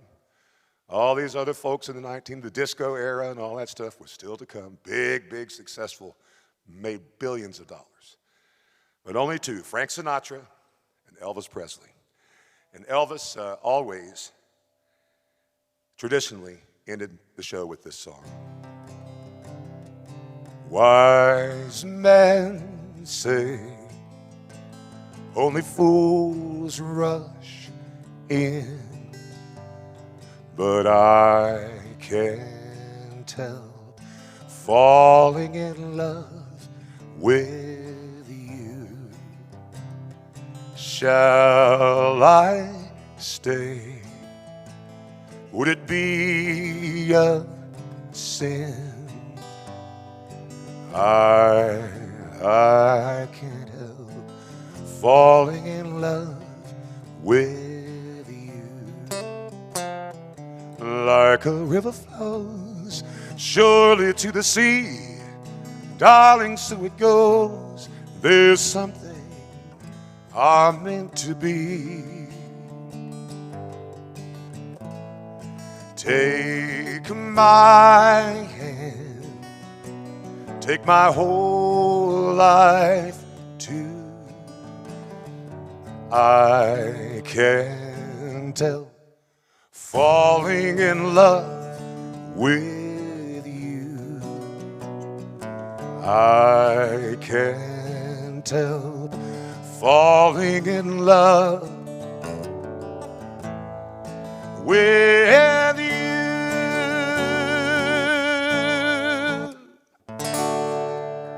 Thank you.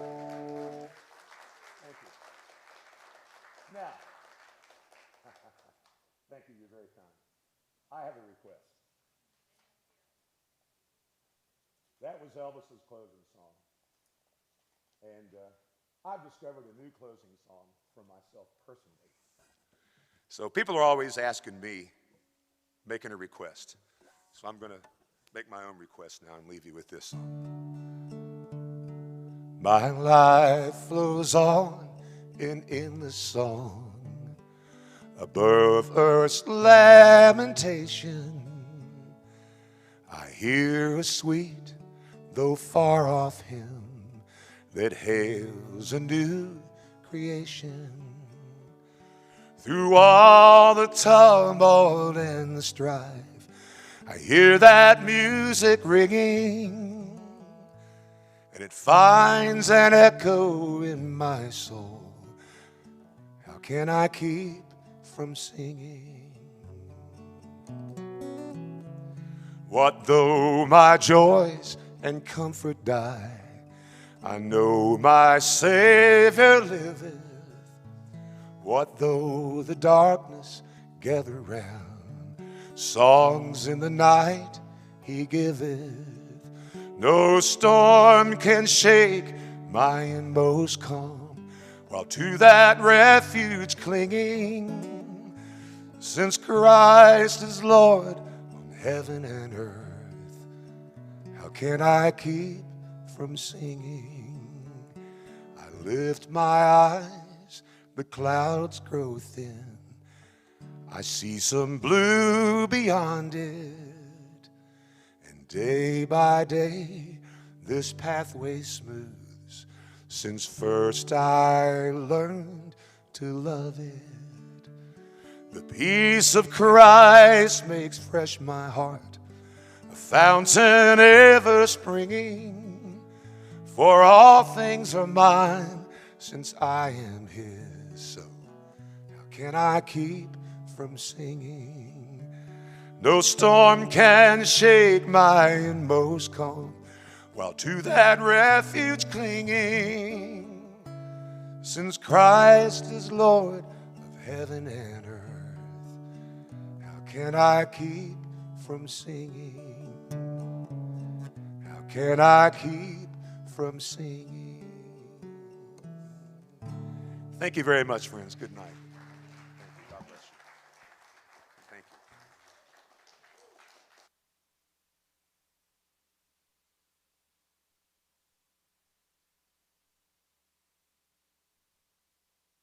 you. Words it's always been. Well, since the weatherman can't predict yesterday's weather, I'm not sure. I don't think it's going to be snowing when we go out tomorrow, but Tracy and I have already kind of checked in on